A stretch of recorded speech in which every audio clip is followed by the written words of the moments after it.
C'est par voie de communiqué lu à la télévision nationale que les Nigériens ont appris la nouvelle lundi soir. Le Conseil national pour la sauvegarde de la patrie a abrogé la loi de 2015 qui criminalisait le trafic de migrants. Cette loi votée en 2015 sous l'influence de certaines puissances étrangères érigeait et incriminait en trafic illicite certaines activités par nature régulière. Elle a été prise en contradiction flagrante avec nos règles communautaires et ne prenait pas en compte les intérêts du Niger et de ses citoyens. Le Niger et en particulier la ville d'Agadez sont le point de passage de milliers de migrants ouest-africains qui font appel à des réseaux de passeurs pour aller en Europe via des pays voisins, notamment la Libye. Une activité parallèle qui fait vivre des milliers de Nigériens, passeurs, abatteurs, mais aussi banques, transports et commerce.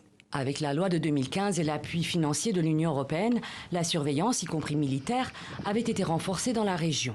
Faute d'activités alternatives, l'économie locale en avait pâti. Des dizaines de passeurs et membres de réseaux de migration clandestine avaient été arrêtés et emprisonnés, avec des peines de prison de 1 à 30 ans et des amendes de 3 millions à 30 millions de francs CFA, soit 4 500 à 45 000 euros contre des trafiquants. Selon le texte de l'abrogation de la loi, les condamnations et leurs effets sont effacés de façon rétroactive. Les trafiquants qui seraient encore en prison seront donc libérés. Du côté de l'Union européenne, l'abrogation de la loi a suscité une vive réaction. Jusqu'ici, le Niger était vu comme un partenaire clé pour la gestion des flux migratoires dans la zone.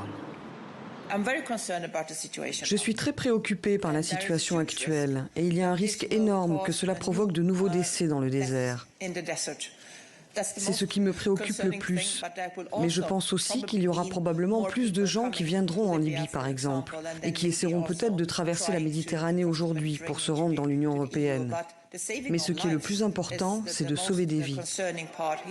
Malgré cette loi de 2015, aujourd'hui abrogée par le Niger, nombre de migrants ont continué à affluer dans le pays ces dernières années en changeant d'itinéraire et en empruntant des routes plus dangereuses au péril de leur vie.